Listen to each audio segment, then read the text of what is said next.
Evening, Cherries fans, and welcome to this latest show here on Up the Cherries in all departments. This is a special interview show.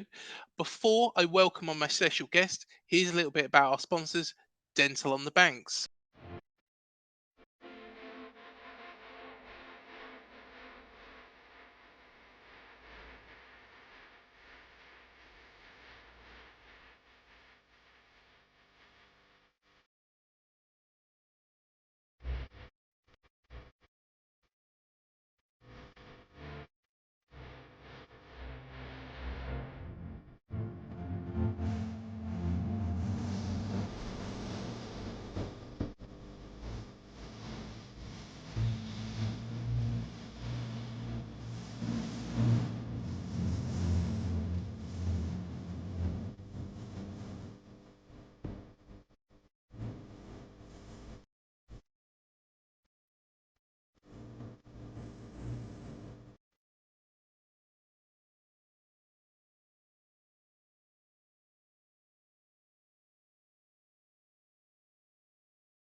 To find out what they can do for you, visit dentalonthebanks.co.uk. Now, my special guest today played for both Portsmouth and Manchester City, amongst other clubs as well. He was also a player and a manager of AFC Bournemouth. It is a pleasure to welcome onto the show Lee Bradbury. Evening, Lee. How are you? Good evening. Yeah, I'm fine, thank you. Yourselves? Yeah, very well. Thank you. Very well. And thank you for joining us on this special show here today. So let's start off from the very, very beginning. What are your earliest memories of football, and who was your first footballing hero when you was growing up? My first memories of football, like most kids, really, I suppose, playing out in the street and, just kicking the ball around, and my dad sort of getting me to rolling the ball to me and trying to get me to kick it back. But but out in the streets, really, I suppose, learning to play and out in the school field and PE lessons, all those things, really. I had a good upbringing on the Isle of Wight, and schools were good, and we had some half decent teams. Later on, when we got into senior school, we got into the national finals and played at Goodison Park. We lost that final, but we had a good team. So that would be for me the out in the streets, really. I was lucky to live in a street with lots of friends and family. And there would be quite a few of us out there every day after school, up against the wall, and annoyingly hitting neighbours' cars, etc. Getting told off, smashing the odd window, but it's part of the learning curve. So you grew up on the Isle of Wight. What was it like growing up there? Yeah, I enjoyed it. It's it's great in the summer over there. Lots to do. Very similar to Bournemouth, I'd imagine. It's a place to live. Lots to do in the summer and quite quiet in the winter. But it's quite a good contrast. There's a good upbringing, nice people, and no real crime, etc. over there. So it's been a good grounding for me, to be honest. And but when I got to 16, it was like leaving school. It was difficult because there's not a lot of job opportunities over there, and there's no professional football team. So I had to go for a different route, but I'm sure we'll come on to that later. But a good upbringing, good friends, still in touch with all of them now, and a lot of family on the Isle of Wight as well. Excellent stuff. You did mention your alternative career there as well, and you was in the military. What attracted you to a role within the armed forces? I think it was just like I wanted to do something with my life. I didn't want to just stay on the island, and a lot of people in tourism or boat building or different industries there that didn't really attract me. I wanted to see a bit of the world. I wanted to do something different. I wanted to challenge myself, and I think obviously the military gives you that. And we sat in English one day, and a friend of mine said he was going to the recruitment offices up in Newport. Did I want to come? So I went with him just for a bit of company and that, and to go. Ended up speaking to the sergeant who was working in there, and then ended up joining the army. So it's quite, I think they sell it to you. If you're good at sport, then they look after you well, which they do. So I ended up joining, and we went all over Europe and the world, really playing football for the combined services and the army, etc. But excuse me, had some really good times in the army. Certainly wouldn't change it. So your first teams you played for, excuse me if I get the names wrong. Is it Halstead Town under 18? No, I don't know where that's come from. Never played for Halstead Town. No, but there's quite that's not just yourself that have said that to me in the past. Quite a few people have. I don't even know what it is. I think it might be Colchester, is it, Way or something? Yeah, that's what I thought. It was a bit. Yeah, no, I played for Gurnard in a youth setup. My dad was in the coaching setup there in a different age group. Gurnard Football Club, and then went on to obviously play for Cowes and East Cowes Vics and stuff a little bit later on in the Wessex League.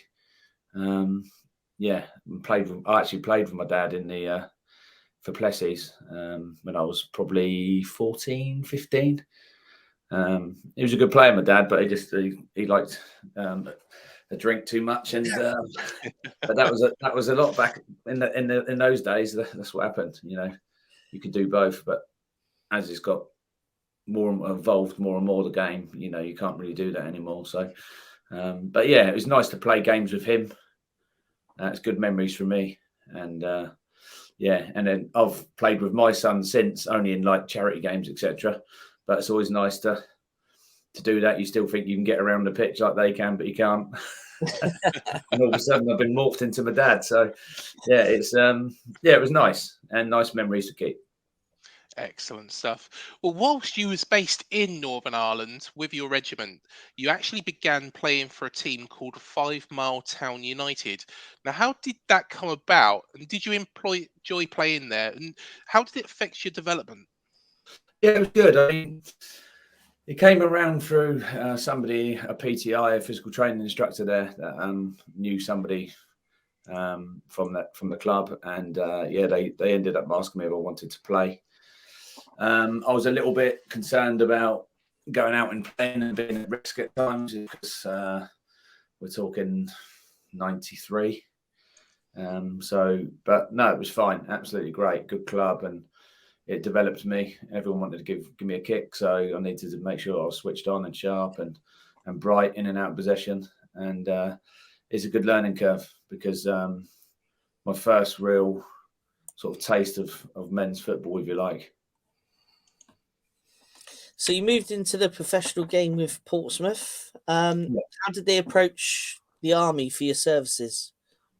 We went on a pre-season tour in Portsmouth and the Isle of Wight, and at the time I was flying. I was scoring a lot of goals. I was sort of 20 years old, fit as you like. And as we were looking around Fratton Park, my coach, we bumped into Terry Fennick, who was the manager at the time. And my coach ended up chatting to him, and he was chatting to us, and he recommended me for a trial. And next thing I know, a couple of weeks later, I'm over at Portsmouth on trial, and the rest is history. But no, it's I turned up to trial, and it was strange because I didn't know what professional football has done. I didn't know how they trained. I didn't know what pre-season was. It was pre-season. I found out a week after I'd been there that I can hear the senior players, Martin Allen McLaughlin, bless him. Quite a few of the older boys saying that can't wait till pre-season's over. And so I'm saying, what's pre-season? They said, well, you're doing it now. It's a 6-week block of hard work, which is like not normally like this. And normally I said, well, what happens normally? And they said, well, you normally go home by 12:30. And I was like, God, this is all right. And I was flying. They're telling me to slow down, this, that, and the other. But I was like, I'm self-employed here, trying to get myself a contract. And I carried on doing what I was doing and ended up getting a contract. But good times. And I was young and hungry and fit and enthusiastic about the game. You know, either walking the streets of Northern Ireland for half the money or playing football for double. It's like, left skid marks. You did have a loan move to Exeter fairly early. How did that materialise, and what can you tell us about your short time there? I mean, training obviously day in, day out with the pros. I was improving, but I didn't understand. I'd never been coached really. I didn't really understand the game. I needed to learn that. And Terry Fenwick said to me, "Would you want to go on loan Exeter and play games? You know, help your development." And I was like, "Yeah, whatever it takes for me to improve and try and come back and get in the team here." And he said, "Yeah, if you do that, I'll give you a chance when you come back." I went for 3 months. Really enjoyed my time. Good people, good club, and learned a hell of a lot. Scored, I think, 5 or 6 goals in 10 or 11 games, and came back a different player, knowing the game a bit more, and just having that bit more experience under my belt of playing in front of crowds, etc. I'd never done that really before. Probably only played in front of 1,000 people before. So then all of a sudden I'm playing in front of 7,000 or 8,000. That's St James's Park. To then come back to Fratton and play in front of 20,000. So I jumped up pretty quick, and I think that was just due to my attitude and my hard work and desire to not lose. And that's something that I think the army instilled in me early. But yeah, great times down at Exeter, and definitely one of the biggest stepping stones that helped me through my career. So 1996-97 season, you had an impressive season for Pompey. Another club started to take interest in you. What do you remember from that season? Yeah, I mean, it's one of them seasons where, everything went right for me. I just felt that I was going to go out and score. I think I went for a 6 or 7 game spell where I scored every game, and I was going out thinking I was going to score today, and I was planning celebrations, and it's a great place to be in as a centre forward and as a footballer, knowing that you're confident in your ability to be able to step out and do your job to the best of your ability. And and then from then there was in pre-season tour in Scotland actually, and I had a phone call from my agent and said that the club agreed a fee, and we've got a couple of clubs interested in yourselves, Premier League clubs and Championship clubs. And first one he said was Man City. So he said we'll go there and chat to them first, and then we can go and speak to the other clubs. But it blew me away, Man City, when we went there. Went up to the club. Obviously, the old ground, the Kippax stand, etc. at Maine Road was legendary. And it just attracted me straight away. And it was still in the same league in the Championship as what I was playing in with Portsmouth. But I just felt that it suited me at the time. Ended up going there, not even talking to the other clubs. So great experience. I wouldn't change that, but a difficult one at times. And you were the first footballer from the Isle of Wight to be transferred for over $1 million. What sort of pressure did that put on you? And also, you did play against Portsmouth quite early on. Can you remember telling us? Can you remember a little bit from that day? Yeah, certainly. I mean, I think it was like 3 weeks later, we had Portsmouth at home in the first game, and some of my best mates, like Sammy Igo, Dave Waterman, and that, they were in the team at the time. I'd be playing against them 3 weeks later, and it was strange. We were talking to each other, and when they came up the night before, I went to the hotel to see them. Liam Gallagher came on the pitch that day and goaded the Pompey fans. It was probably, 30 degrees, roasting hot, electric atmosphere. Liam Gallagher comes onto the pitch and sort of gives it that to the Pompey fans. and the stewards were like, "Oh God." But yeah, it just added to the game and the occasion, and the sort of the club that I joined was a big one, and the expectations were high. We ended up drawing the game 2-2, I think. And it was tough for me to play against them before the game. It was like weird, and it was a bit different. But as soon as you kick off, it's like you go into game mode. Even in training, I'd had fights with Dave Waterman, etc. before in training, just because we're competitive and we want to win, and even 5-a-sides, etc. And it was no different when it came to the game. You do your best for the team, and then afterwards you shake hands with your mates again. But during the game, it's there's no friends, and you got to do what you got to do to try and win. You had to wait till I think it was mid-September before you got your first goal for City. Was that kind of a relief, sort of like a thank God moment after such a big transfer fee?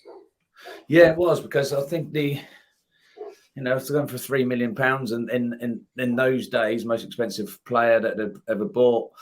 The pressure was on, and sort of a bit like Haaland, he's gone and scored 2 or 3 a game. He's hit the ground running. He's had a fantastic start, and really impressed with that signing. But I'm sure we'll come on to those sort of things later. But yeah, it was 5 games, didn't score, 6 games, hit the post, or something. In my 7th game, I scored, and it was a big relief. I remember the ball dropping. I think it was against Norwich, dropping on the edge of the box, and I hit it on the half volley, and it just rose into the side netting halfway up the goal. And yeah, great reaction from the crowd and myself. And I've actually got somebody sent me a painting of that, my first goal, of me celebrating, a big sort of 4-foot painting, which is a nice memory for me, because yeah, it was a big relief. I'd be lying if I said it didn't affect me early.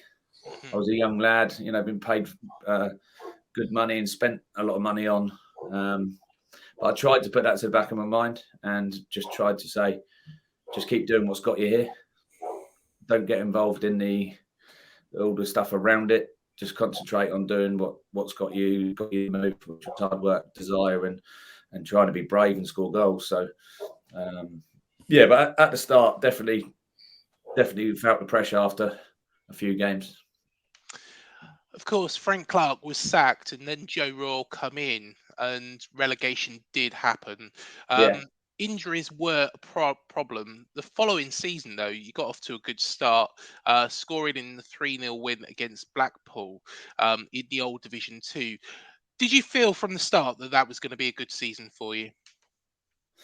Yeah, I mean, it was tough times then at Man City, and Frank Clark was a really nice guy, and a good manager. What he'd done at Forest, etc., was formidable.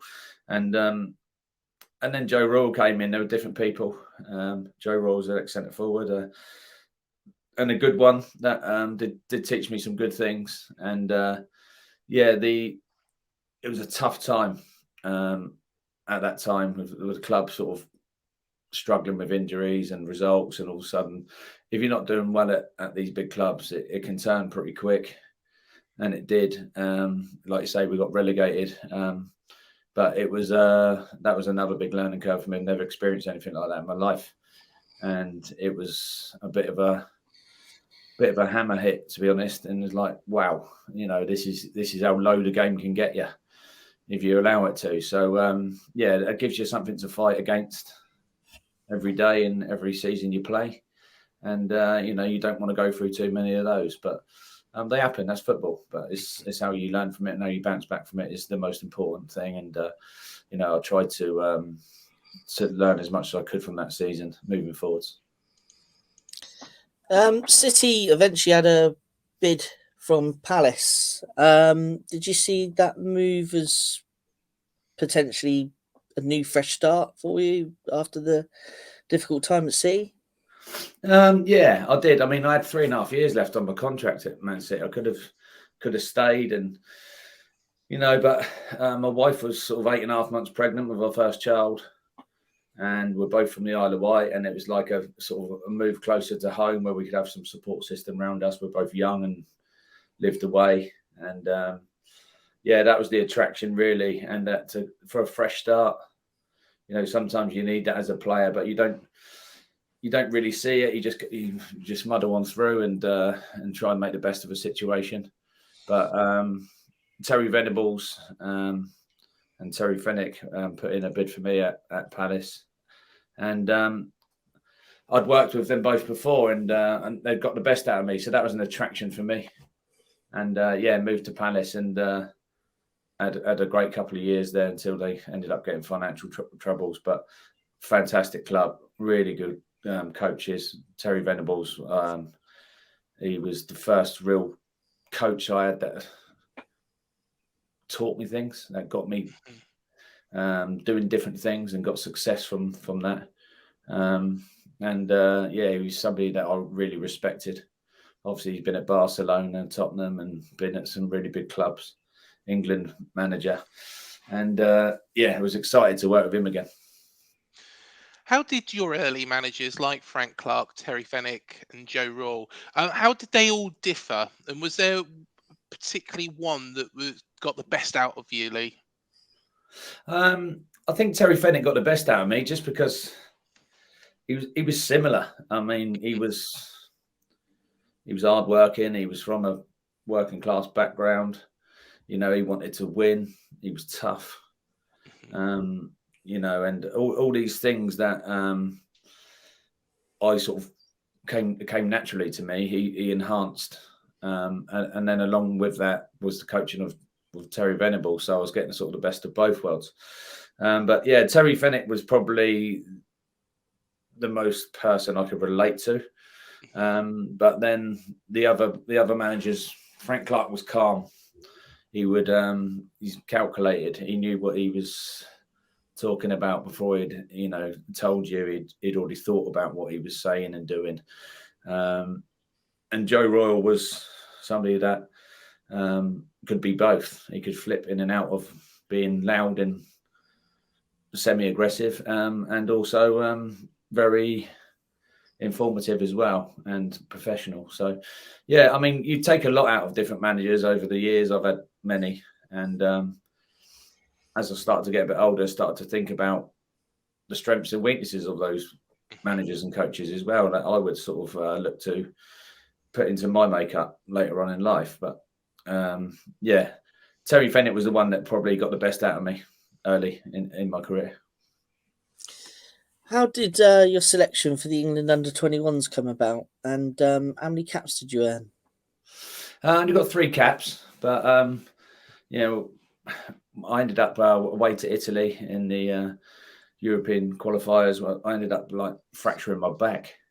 I got kneed in the back, and when I was at Man City, I tried to play through the game. I did play on, but afterwards went back to City and ended up under scan, and I had a hairline fracture in my vertebrae, which I still struggle with now every now and again, to be honest. But it came around. I think just for getting a high-profile move to Man City at that age, being a young Englishman scoring goals in the Championship, managed to get a move and go away we played Moldova, Italy, and you're testing me now.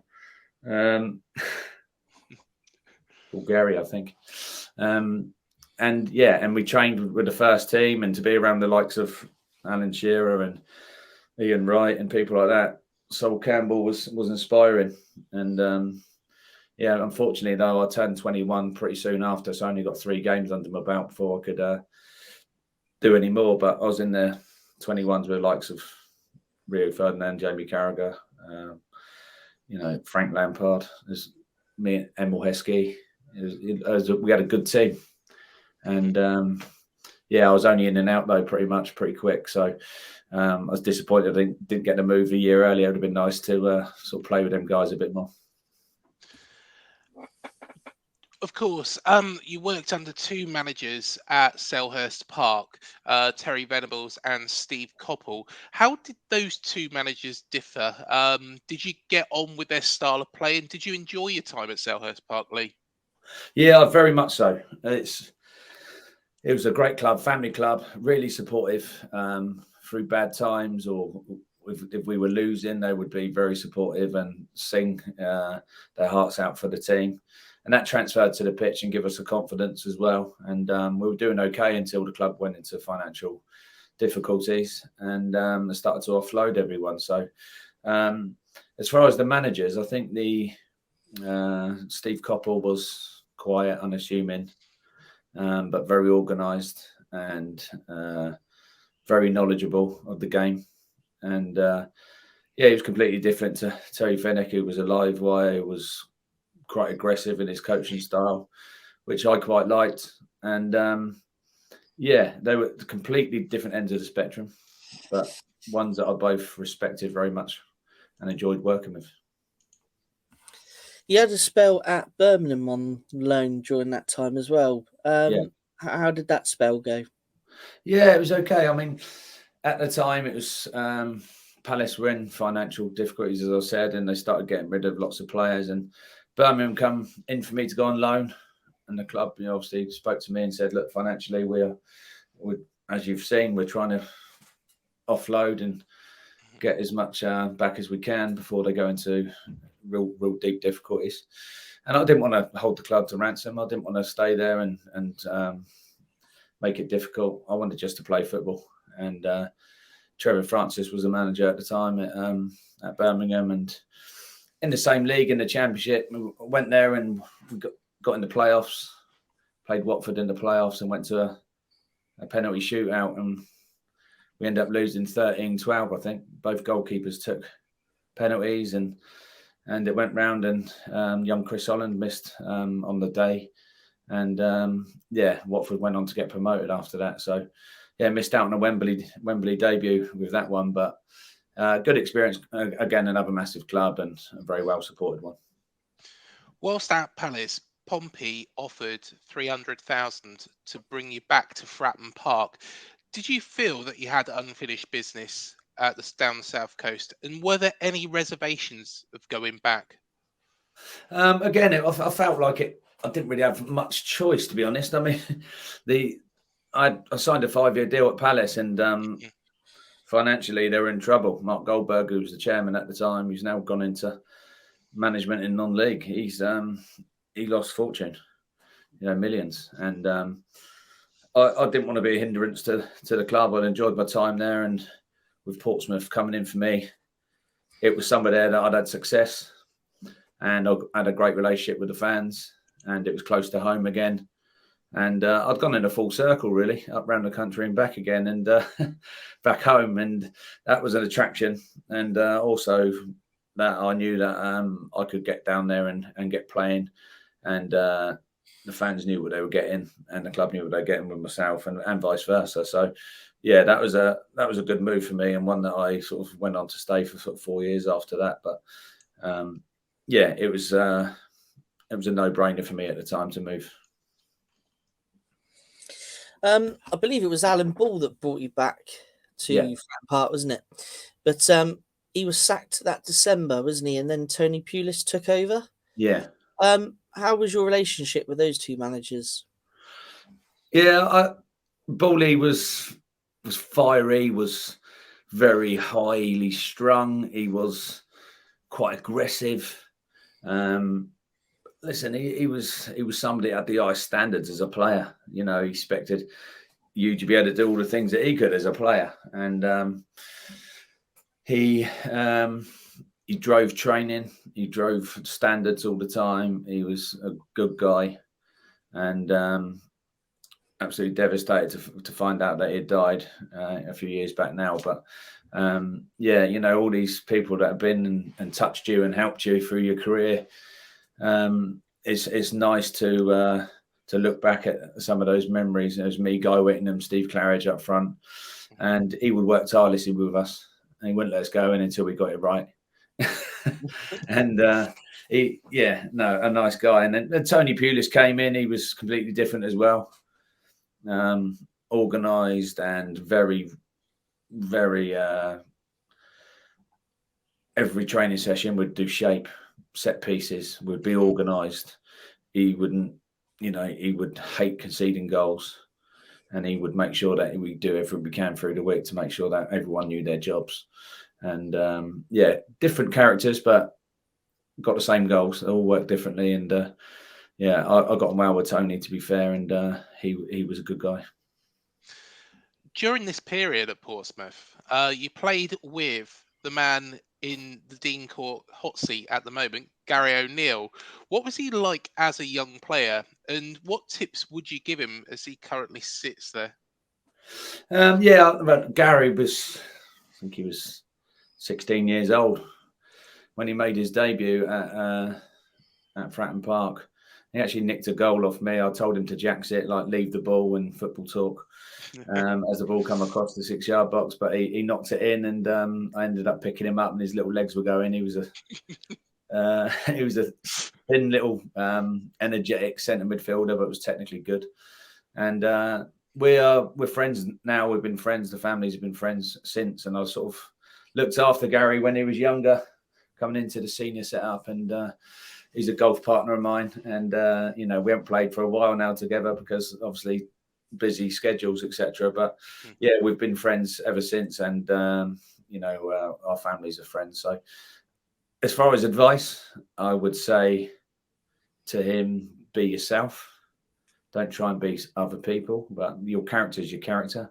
But learn from other experienced players, coaches, managers you worked with, and get people around you that you can trust, because that is the most important thing.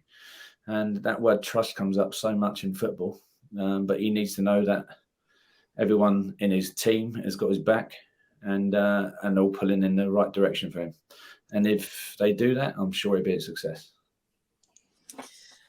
What were your best moments in a Poppy shirt the second time around? Is there any goals that stand out in your memory or games?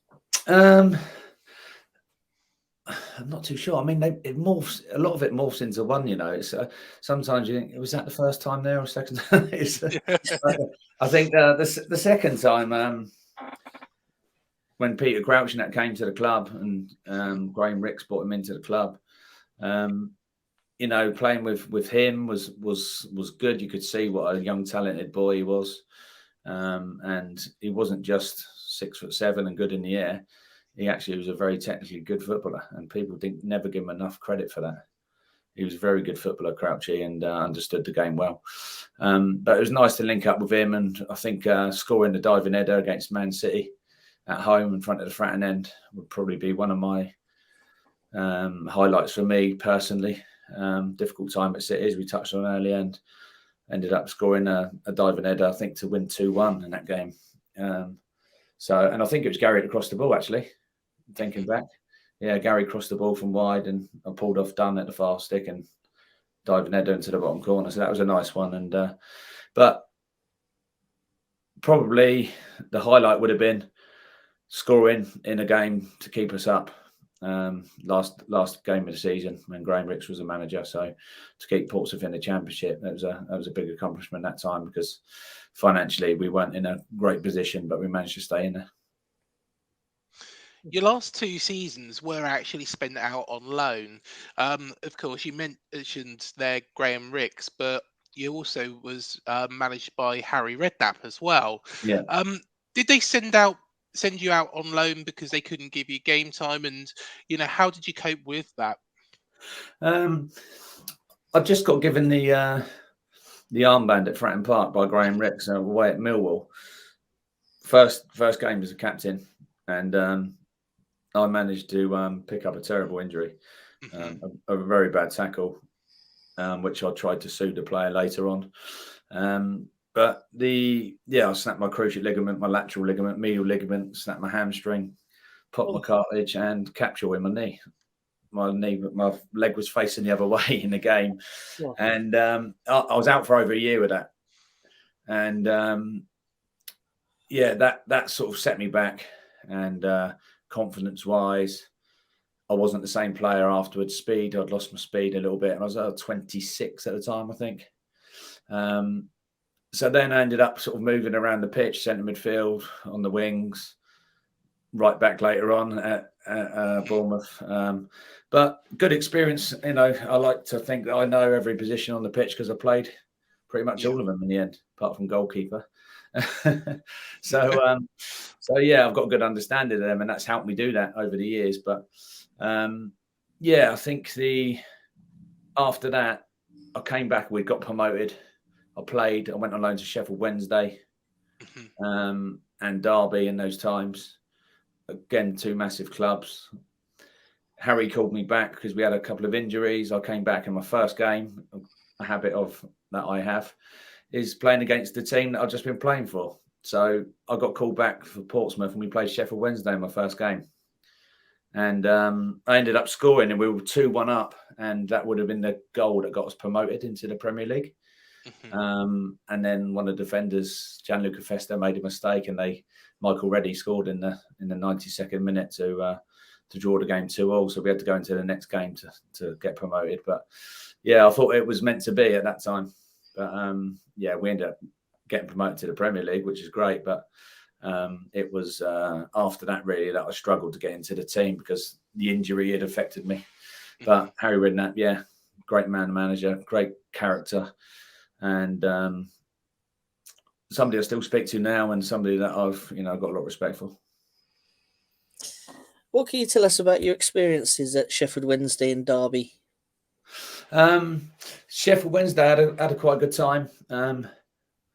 Yeah, I think Chris Turner was the manager at the time, the ex-goalkeeper, and it's amazing. Every time I went into the stadium, it was like remembering games when I was young, semi-finals of FA Cups, and some big games been held there over the years. And now a friend of mine, Darren Moore's the manager there, and I've been up to watch him in the playoffs. And every time I go there, it's just got this old traditional feel about it at the club. Absolutely fanatic fans. Even in League One, we were getting 26,000 fans every week. And then as you go up through the leagues, it fills the place. But great atmosphere, good club, and same as Derby. The new ground, as it were. It's just a phenomenal club, and it's a Premier League setup. And it's sad what's happened to them, but sometimes you've got to take a backward step to go forwards, and I'm sure they've got the right people in charge now to do that. Yeah, most definitely. 2004, you made your permanent switch to Walsall. Yeah. You only played 8 times before moving to Oxford United, though, in the same year. What can you tell us about that period? Yeah, Paul Merson was at the club at the time that I've been with at Portsmouth, and yeah, I think I just wanted to get playing, and I'm not a type of person or player to just sit and rest on my laurels and sit around. I want to play football. That's what I get paid to do. So I spoke to Merson, Colin Lee, who's a manager, and said, can you come try and help us stay in the league, because they were struggling at the time. I went up and played 8 games, but yeah, it was a good club. And Merce being Merce was still an unbelievable player at the time. He was coming to the end of his career, but he would come on and change games, and to play with somebody like that again was a big attraction for me. And the move to Oxford, how did that come about in the same year? Yeah, it was the first time I dropped to that level, and it was. But I went up and spoke to the manager, Graham Ricks, again at the time, who was I'd known formerly from Portsmouth. Somebody I trust, and somebody that I like and wanted to please, and he's put his trust in me to go there and be the captain and try and take the team forwards. Unfortunately, I had a clause in my contract that when I played a certain amount of games, I would trigger another year on the same money. And the chairman at the time would not, when I got to the 29 games, pulled me in and said that he didn't want me to keep that clause in my contract. And I said, I signed a deal the same as you have, and I won't go back on it. And I don't expect you to. But he did. So I sat in the stand for a month, and came to January, and then I moved to Southend, where I went on and won the league with that team in the same league. So it was a bittersweet one for me. Yeah, definitely. What attracted you to signing for Southend? Steve Tilson, to be honest, the manager, and Sean Goat was at the club at the time. Obviously, I played with at City. Yeah. They had a good team, Freddie Eastwood and Kev Mayo is now the manager there. We had Adam Barrett, who I signed when I was at Bournemouth, off the back of knowing his character and knowing what he brings to the table. Adam was a ferocious defender and a very, organised individual that would do anything to win. and he would put his face in front of the ball to keep a clean sheet. And that's the type of people I wanted around me, certainly in the defence. That would do everything they can. And and just the personnel they had at the club, it looked like a good place to be. And as I say, we went on and won the League One, and got promoted to the Championship with Southend. And it's like the highest they've ever been. And it was a great season. We had really good characters at the club, and it was an enjoyable time. Of course, you did make the move to Dean Court shortly after, and it started off as a loan move. It quickly turned into a permanent deal, though. What was the story behind your move to Cherries? It came. Steve Tilson spoke to me, and Bournemouth were interested in signing you. What do you think? And Bournemouth was always a club that living on the south coast, someone that I wanted to play for. And at that time, the travelling was affecting me quite a lot. Travelling from the south coast up to Southend every day was tough. I'd stay up all the odd times before games and stuff, but it was a lot of travelling. And I spoke to Kevin Bond, and to be honest, my mind was already made up before I spoke to Kevin, but he sort of confirmed that it was the right move for me. And I was excited to go down and play for Bournemouth. And again, knew quite a lot of the players that were there through playing against them or with them at some point. And, a different sort of challenge for me opened up. And that was something that I was excited about.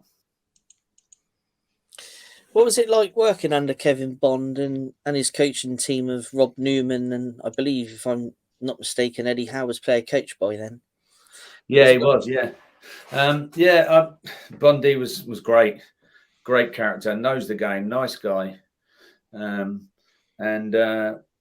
was good. He obviously had a good career playing at Norwich, etc. And Eddie he'd had injuries and was sort of learning, dipping his toe into the coaching life and the management life after that. But it was a good time, and we were building. The club were going through sort of a bit of a transition at the time. And it was, I've come in and with Darren Anden. I couldn't believe Darren Anden was at the club, and to play with somebody of Darren's experience and knowledge was brilliant. Warren Cummins and people like that, people with characters, and we had that in abundance at the club for the years after. He had a really good dressing room and managed well. Can get your success, and that's what happened in the end. Of course, he was playing at right back, and you did touch on how it come about earlier on in the interview. But did you enjoy playing that position, or would you have rather played elsewhere on the pitch? I honestly didn't mind. I just wanted to play. I wanted to compete. I wanted to work hard. I wanted to win. I'd played up front most of my career, so I would have preferred to play up front. But we had Brett Pittman was scoring goals at the time. Yeah. Jeff Golding was come out of non-league and was doing well. We had a really good squad that still hungry to prove points, whether that's lads that were dropping down or lads that were coming up from non-league. And that's the ponds that they were fishing in at the time as a club, Bournemouth. But what they did do, and something I've taken on ever since, is they signed good people. Yeah, people that want to be there, that want to win, that are going to do whatever they can to get that win. And we had some great characters in the dressing room, and it's good fun. We had great fun, but we worked hard, and we enjoyed competing, and we enjoyed winning. And that was. I mean, we're Liam Feeney's still playing now at Scunthorpe, and we had Marvin Bartley, and we had Ryan Gary, Jason Pearce, Sammy Igo. We could go on, Brett Pittman and Danny Hollins, and good lads and good players, and very competitive, and training was competitive every day. And but we were close as a group, probably the closest group that I've been in football. Through those couple of years. And I think through adversity, sometimes it pulls you together.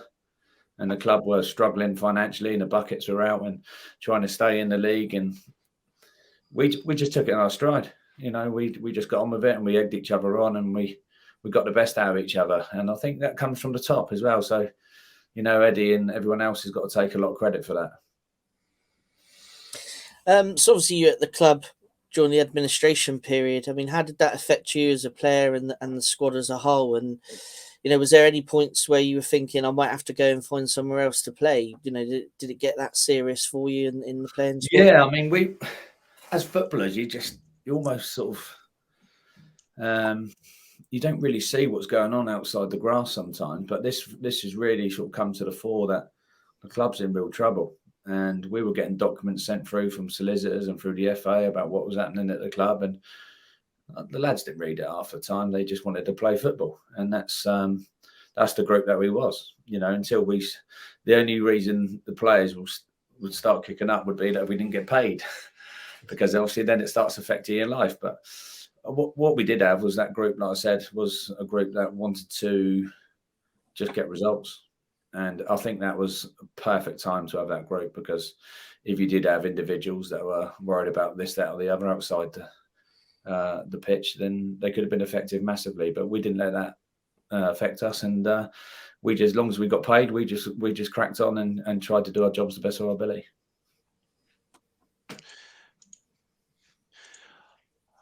Of course, starting on -17 after all the administration was sorted out and a transfer embargo, what can you remember about Kevin Bond's plan to tackle that season and keep us up?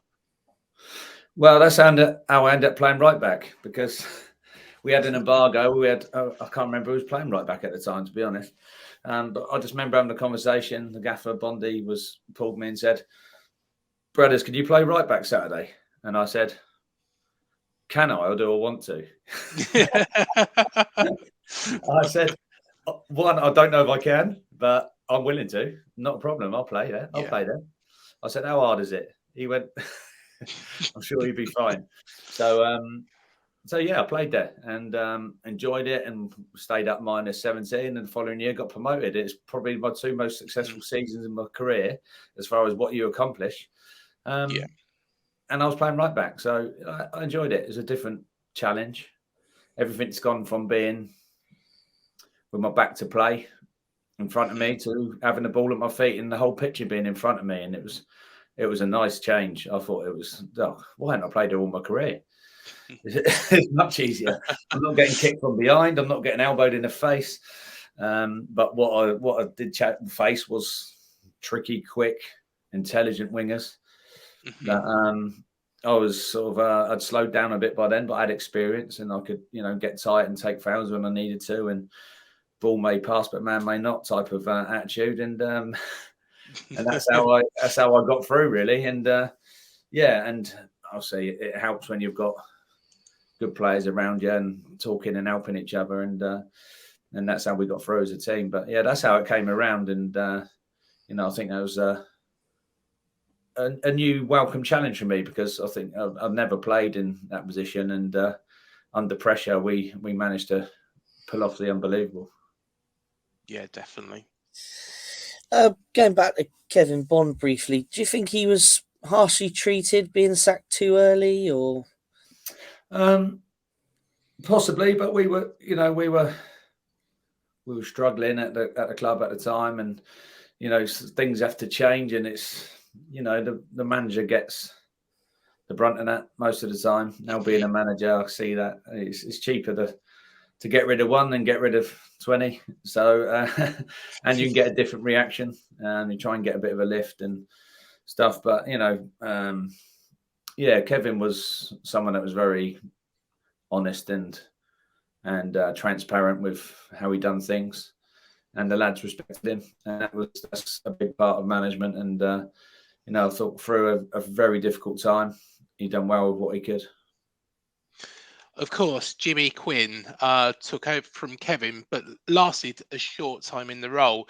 What were his methods like, Lee, and did you get on with him? Yeah, Jimmy was someone that came with a brilliant, glowing career as far as playing, and but I didn't know too much about him beforehand. And yeah, he was different. And Tyndall come into the building from Weymouth, I think, Jason Tyndall, who was a good character and the lads liked and still do. And he's that good link between the manager and the coach and the players. And it just didn't quite happen for Jimmy for whatever reason. And he was very briefly at the club and was moved on again. And then obviously the birth of Eddie Howe happened. So everything happens for a reason, to say. And I mean, Jimmy was a nice guy, but just didn't quite happen for him at the time at Bournemouth.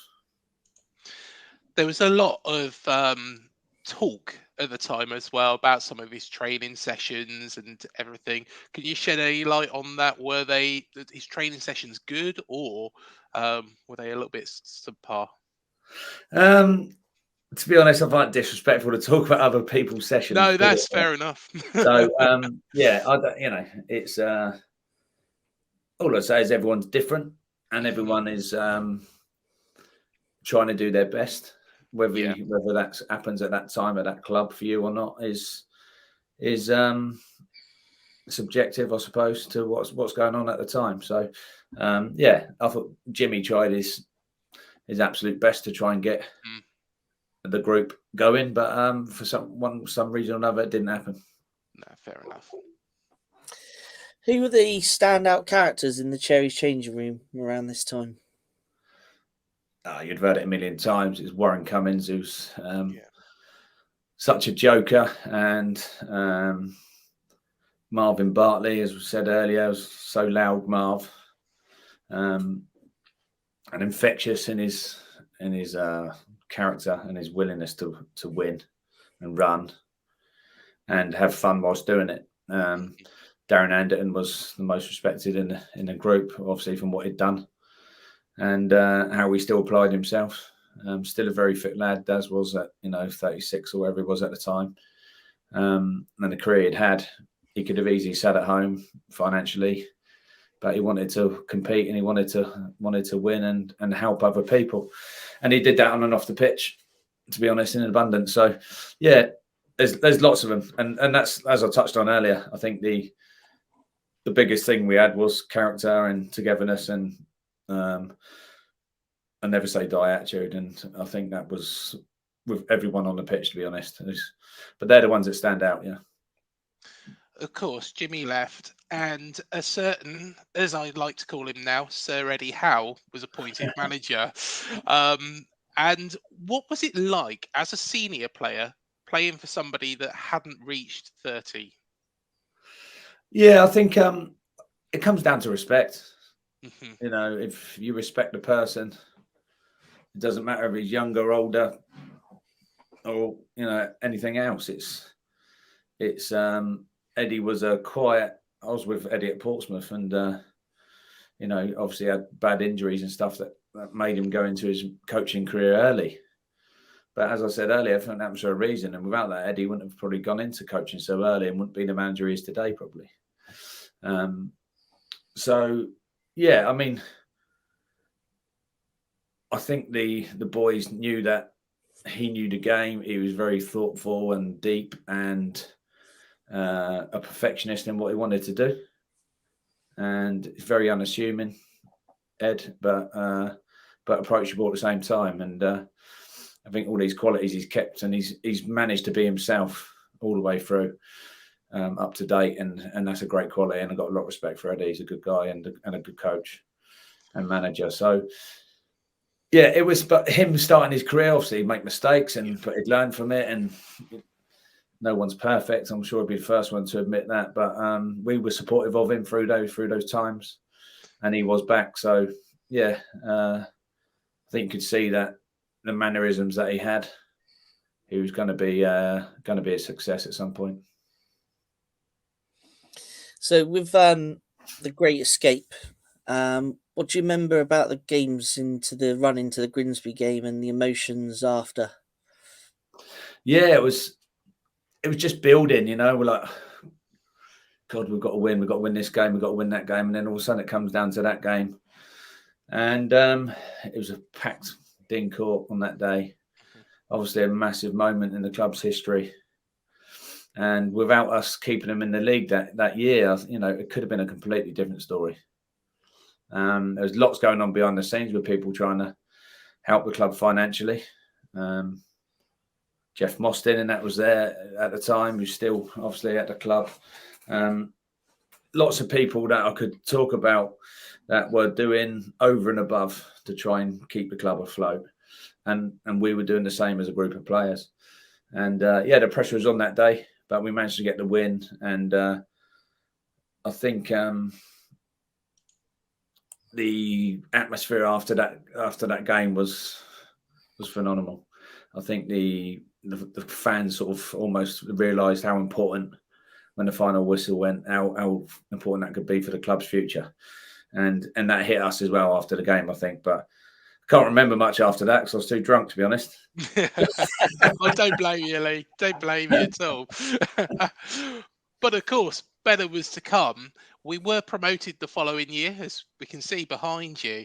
How did Eddie change his style from a side that was battling all season to a side that was going to get promoted? And what were his secrets? I think I touched on them earlier. He didn't change. He didn't change his outlook. What he did bring was levels of professionalism, good standards, a depth of investigation into opposition and analysis that we probably hadn't seen before or worked with. And Eddie sort of seized the opportunity to work with a keen together group of players that, were willing to win, and he got the best out of us. And to go from, I think we just grew from that staying up that season, and we added some good players towards the squad, and we started well, and it just grew, and he gave us confidence to go and do that. And as for a young manager that was only been in the game a couple of years, coaching wise, was a fantastic start for him, and the rest is history. He's grown ever since. So really pleased for Eddie and the rest of his coaching staff, because they deserve it. So if we go on to the 2010-2011 season now, obviously you're still involved as a player on a regular basis, and then in January, obviously Eddie and JT decided to move up to Burnley. Did you have any idea that Eddie Mitchell might have seen you as the next manager? And how did he approach it? No, I mean, I think we played Colchester away, and it was Eddie's last game, and I played right wing that day, and I sort of, we knew that Eddie was going, but we hadn't been told officially. But things get around the players, and we sort of knew before the game, really. That day, I remember my legs, I couldn't get my legs going. I think I got dragged at half time. Or it might have been 60 minutes. I got taken off because I couldn't get around, and I don't know if it affected me, because and that was my last ever game. I never played after that because obviously ended up becoming the manager. But I didn't have an inkling, no. But I knew that I'd want to speak to Eddie and try and get involved.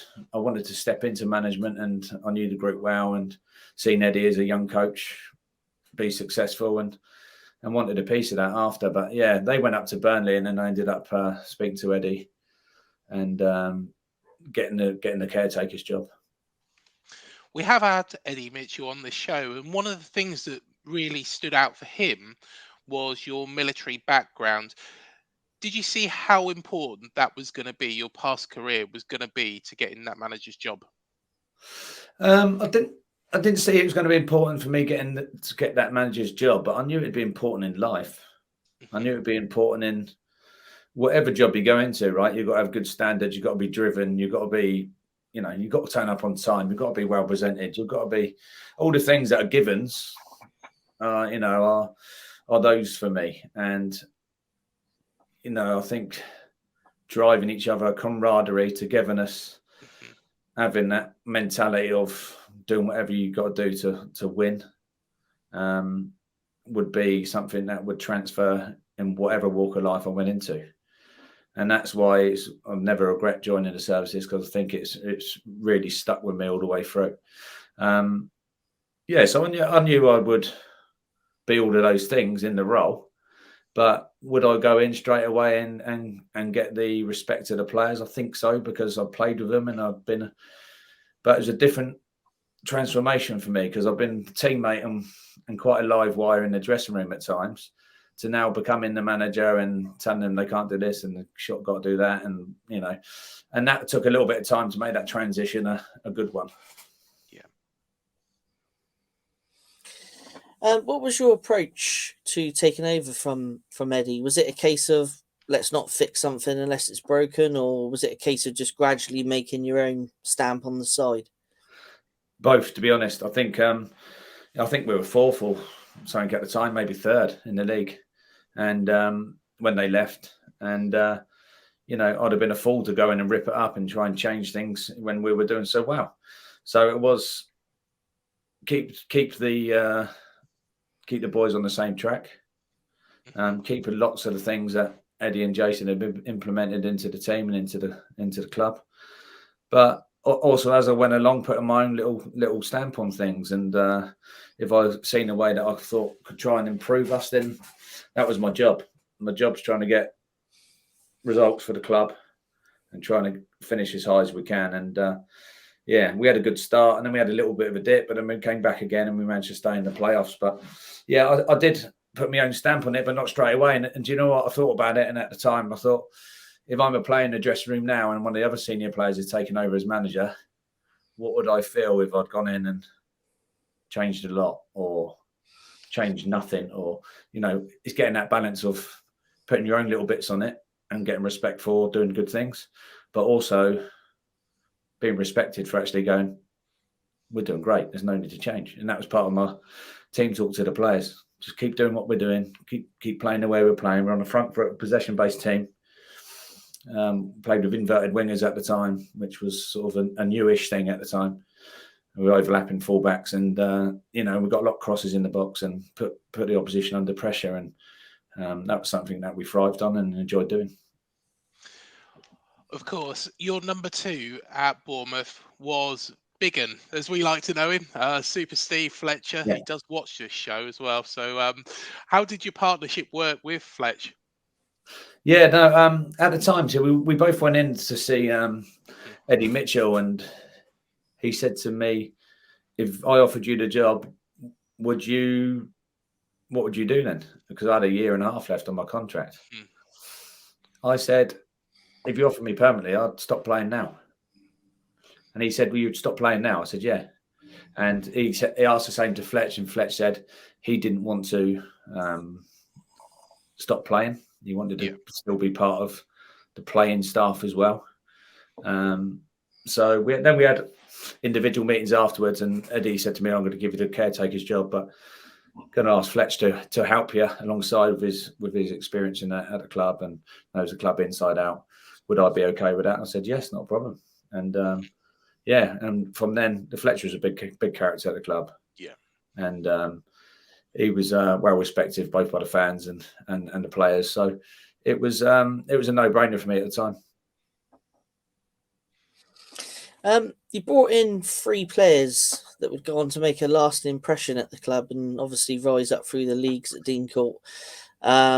Simon Francis, Charlie Daniels and Steve Cook. What made you think that they'd fit into the squad at that time when you were managing? Again, I think from playing over the years, and Simon Francis was with me at Southend. It moved to Charlton and wasn't really getting much game time. And I always thought Simon was a Rolls Royce of a player. 6'3", could run, could cross a ball, could defend. And he just was having a spell where he needed, like we spoke about earlier, a fresh challenge probably. So I spoke to Simon and, would he fancy doing it and, build his confidence up and get him playing again and getting back to his best. And he was excited about the new challenge. And I think I spoke to the Charlton manager at the time, Chris Powell, and he didn't have a bad word to say about Simon either, but it just wouldn't happen for him. Solly was playing in front of him and he wasn't getting any game time. So we managed to do a deal. I think paid 60 grand for him in the end. So somebody of Simon's what he brought to the club for many years, club captain, etc., playing in the Premier League, it's a fairy tale really for him. And I'm really pleased that it went that way for him because he's a top guy. And then you look at Cookie, went down to watch him at Littlehampton and playing the reserve game for Brighton. And he was just everything that you see of him all the time. He was calm, he was a good footballer, he was very competitive. He talked well for a young lad. And I could just see that if you could get that confidence in him in the first team, he would revel in it and shine. And he did. Again, another great pro, a bad loser, but a good winner. And that's something that you need. And yeah, Charlie was somebody that I played against Leighton Orient. Every time I played against him, he was difficult to play against. 6'1", great left foot, could run, could defend 1v1, but very comfortable. And an upbringing at Tottenham had sort of installed that in him really. So yeah, he was somebody that was sort of for me was one of those players that I think if I could get him, would be a much better team. The balance and the size and the pace he had at the time would give us a balance both sides of him and Simon Francis. You also worked with a young Danny Ings. His impact that season was impressive for a youngster.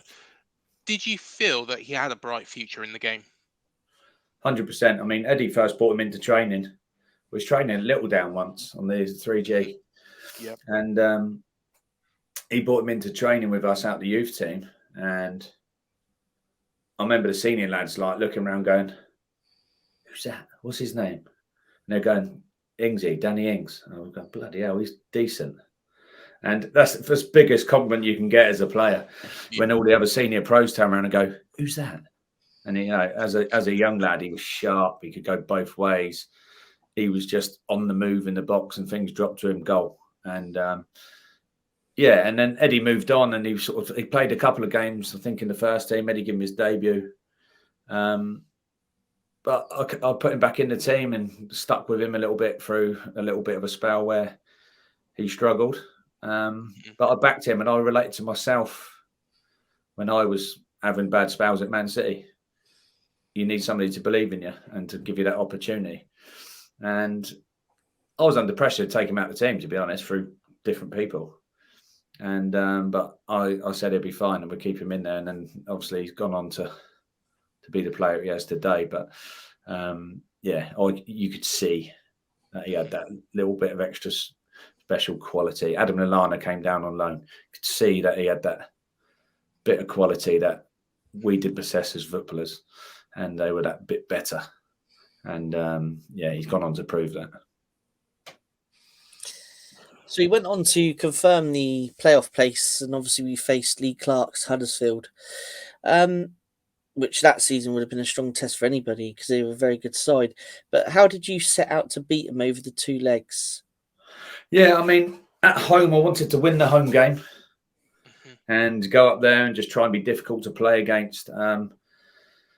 You know, it didn't really work out that way. So we've gone up there and had to try and be competitive in the game. And I remember it being a massive crowd and they all had these things they were banging together. The atmosphere was electric and there was, you know, a big crowd there that night. And it was a hell of a game. Absolute ding-donger of a game. And if you watch it back, it had everything. You know, there was good goals. There was sending offs. Jason Pearce got sent off and we end up sort of looking like we've nicked it late, and then they've scored to take it into extra time and then into penalties, and it just wasn't to be that time. But you know, I think we're a couple of penalty kicks away from. It could have been certainly different for me as a manager if we'd got into the Championship at the time. It would have been probably a different pathway for me. But we ended up selling a lot of our players off the back of that. Players that had done really well for the club. Financially, we needed to do that.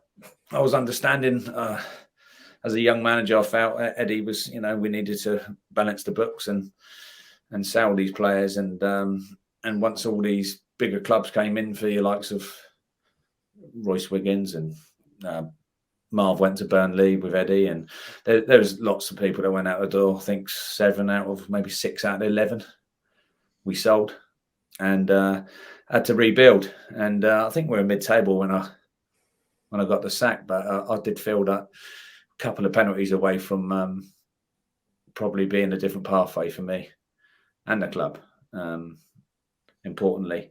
But yeah, things happen for a reason, and you kick on. Did you select the penalty takers the night before, or was they decided at the end of the game? No, we obviously practice penalties in games leading up to it, but you don't know who's going to be on the pitch, so you can't select them before. 120 minutes is a long time in football, so you don't know who's going to be on. Obviously, you'd have in my head, I would have, if he's on here, take one. If he's on here, take one. But it comes to it, you have to ask the players at the end of the 120 minutes who wants to take them, because players could have had a bad game and not feeling confident to take one and didn't want to under the pressure.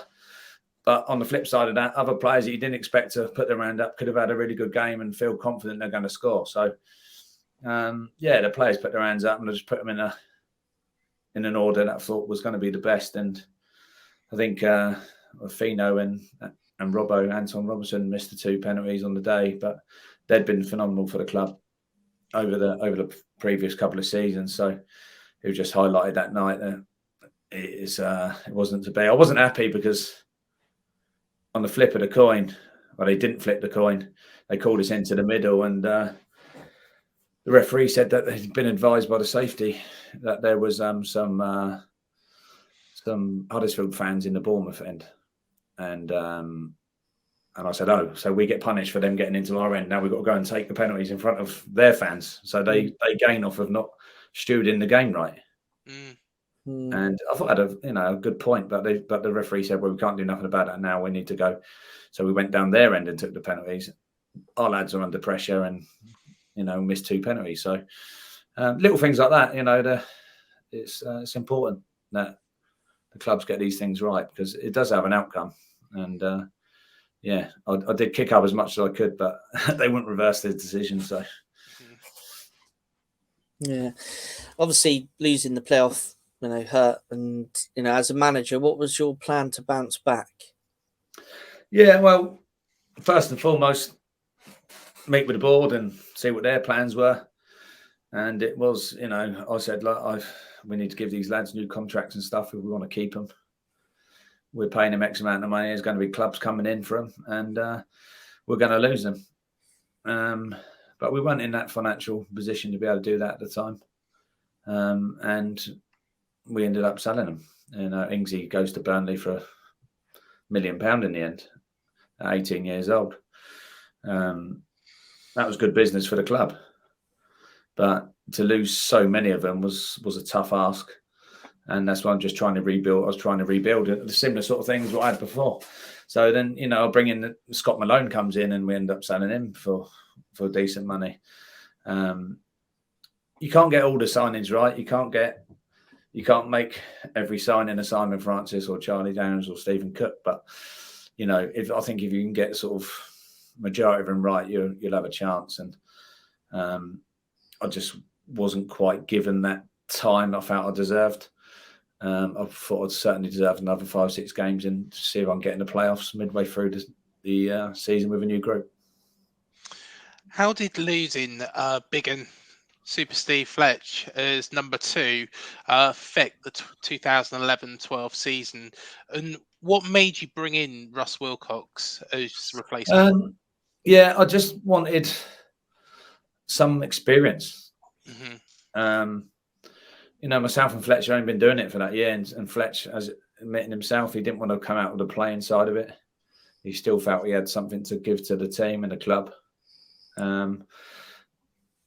Russ Wilcox had been at all levels, from Premier League assistant manager down to League Two, and was, what was he at the time, 15 years older than me.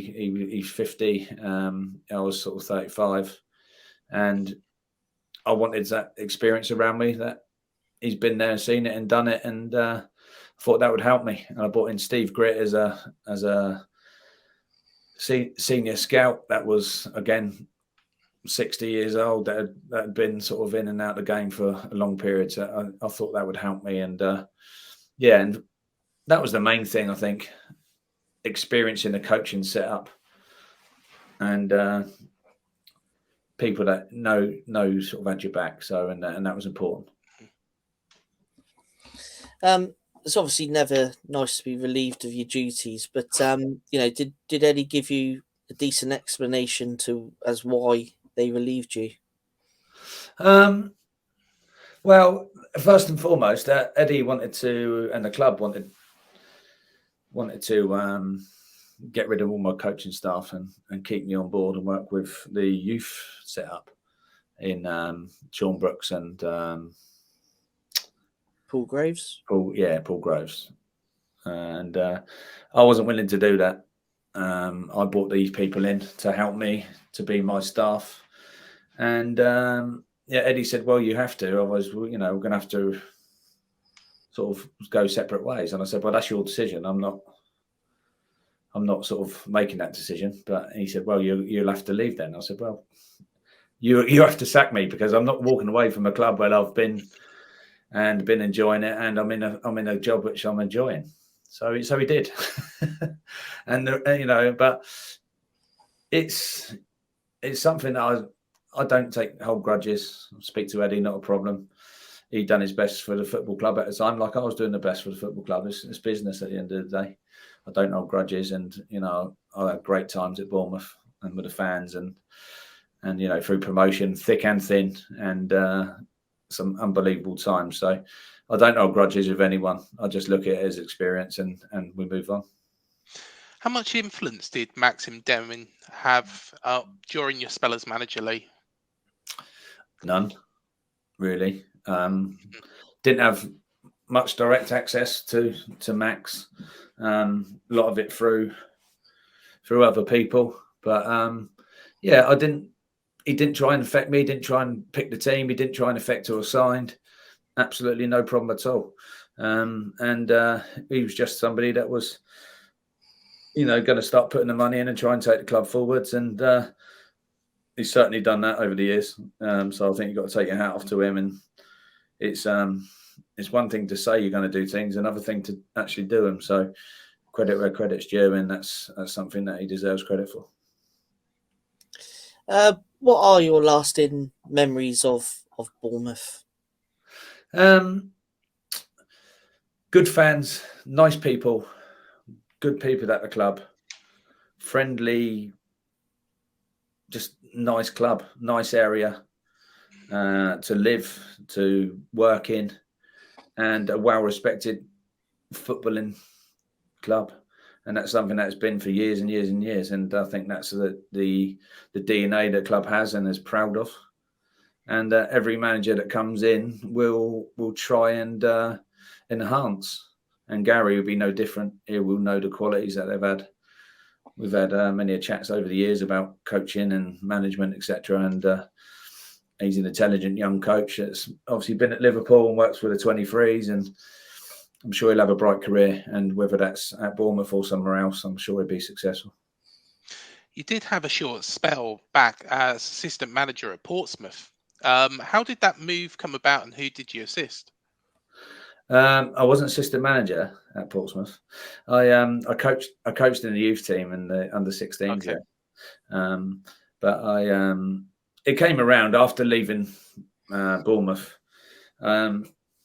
They approached me and said, "Would you come in and do some sessions for the youth setup?" And I still felt that I just wanted to get on the grass and coach, and I wanted to learn and be around people that have got experience. And Andy Orford at the time, and there's some good people down at Portsmouth.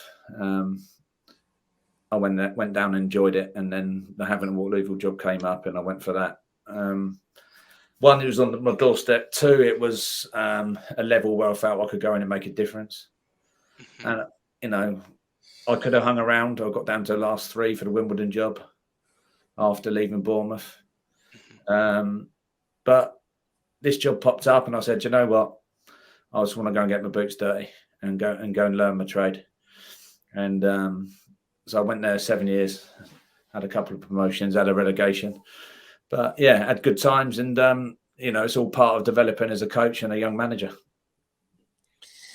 So obviously, since leaving Dean Court, like you said, having Waterlooville, you've also managed Eastbourne. Now you're at Eastleigh. How does managing those clubs differ to managing a club in the Football League? Yeah, I mean, there's different restrictions and different. I was at Crawley for 2.5 years, assistant manager there with John Yems, and through some good times. And that was the only time I've been a number two, and it was a completely different role to being the manager. One I enjoyed, but yeah, when you're working at lower levels and non-league and stuff, obviously financially it's a challenge. But depending where you're at and where the club want to be at, I mean, now at Eastleigh, it's fantastic club, very similar to Bournemouth. Good people behind the scenes. People take pride in the club that will come in and help and volunteer and try and push the club forwards. And yeah, I'm really enjoying my time there. And that's the same through having at Waterloo and that as well. Non-league clubs, lower league clubs are built on the foundations of volunteers and people that will do something for nothing. Otherwise, the clubs don't survive. And that's the magic of those clubs. You meet some real characters and some people that haven't got a lot, but everything is the club for them. And that is beautiful to see. The game of football is bringing people together and making people's lives much more comfortable than it would be otherwise. Of course, Eastleigh have been pushing to get into the Football League for some time. First part of the question really is, do you feel that you can make the Football League this season? But secondly, what sort of effect would it have on that club to be promoted to League Two? Yeah, of course, we want to try and get in the playoffs if we can. It's going to be a tough ask. This is a tough league now. It really is. It's getting stronger and stronger every year. I mean, you look at the likes of Wrexham and Notts County, and there's some massive clubs in the league paying lots of money. And, we're trying to be that club that gets into the playoffs, that gets a bit of momentum and gets moving forwards. And, why can't we? We've got a good squad. We've got a small squad, but we've got a good squad. And we've had a little bit of a dip in the last couple of games, but we started the season well, and we're not far away from being a really good team at this level. So yeah, I'm excited about the next 6 or 7 months, and hopefully we can push for the playoffs. So any Cherries fans that are not going to away games, get yourself up to Eastleigh and come and say hello. Yeah, fingers crossed, and hopefully you can get the club into the Football League, because it'd be amazing to see Eastleigh in League Two. Yeah, definitely. So you mentioned about your short spell at Crawley. What was it like having the BBC cameras follow you and Mark Wright around for that documentary? Yeah, it was good fun. Mark was a great lad. Somebody actually came on trial at Bournemouth when I was playing there for, I think Eddie might have been in charge at the time. And he actually broke my nose in training. Mark was a good player. But, it's tough for him to, at 33, I think he was when the documentary was done, trying to break into professional football at that age is hard. It's hard enough when you're 18 and you're fit. And Mark was fit. He was on the training ground, first one, last one off. Attitude was absolutely spot on. But probably just too late in his life to be able to sort of make a difference and do it with longevity. But he was excellent. The lads all took to him. He wasn't the celebrity that he is on the training pitch. He was just one of the lads, and that's something that I think that made all the boys buy into it. And yeah, it was good fun with the cameras following us around. He managed to play against Leeds in a 3-0 win in the FA Cup when we beat them 3-0. We brought him on sub for the last 5-6 minutes. He played with his brother Josh, who was playing for us at the time. And they're a very close family. So that would be a great thing for him. But yeah, he deserved that, Mark, because he did train very well, and he did lead by example all the time. Your son Harvey is actually involved in the game as well. Have you had the chance to work with him as a manager? And does his game, is it similar to yourself, Lee? Yeah, I think he is. I mean, he's 6'4" now, and Mhm. you know, it's I've got to look up to him, and you know, he's been around some good clubs. He's dropped out into non-league at the moment just because he wanted to play. He's fed up the travelling. You know, he's been at Watford and Millwall. He played in League One for Oxford United.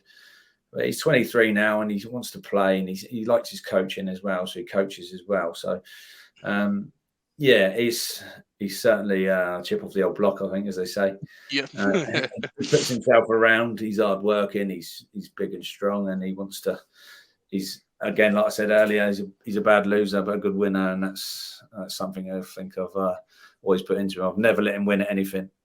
You know, if he beats me, he knows he beats me because he's better than me, not because I'm dad letting him win. So, yeah, I think that's an important value to have as a player and as a person, to be honest. Yeah, definitely. And last question for you, Lee. What is the long-term ambitions of Lee Bradbury? My ambitions are to coach or manage as high as I can. Obviously, I had the taste with yourselves in League One in the playoffs, and that's something I want to get back to. I want to coach as high as I can. I think looking at it now, I've been coaching, managing coaching for 12 years. I've done a lot of games, and I feel that I'm experienced now. I'm in a good place. I'm still reasonably young at 47, but I've got a lot of games under my belt. So, yeah, I want to climb the ladder again and get back up, whether that be as a manager or coach, and be at the top level. Excellent stuff. Well, thank you so much for joining us on this show, Lee. It's been an absolute pleasure to speak to you. All the very, very best for the future. And will you be popping down to Dean Court for a couple of matches when Eastleigh aren't playing? Yeah, definitely. I mean, I'll get down. I've been down like quite a few times since I left the club, and always nice to see friendly faces. I mean, even little things like a steward at the ground who always has sweets in his pocket for the kids and that, and he's still there, and I'm saying gives a sweet and all that. You know, it's like same old faces, which is amazing. And as we said earlier, it's not the club hasn't lost its DNA as far as it's a family club.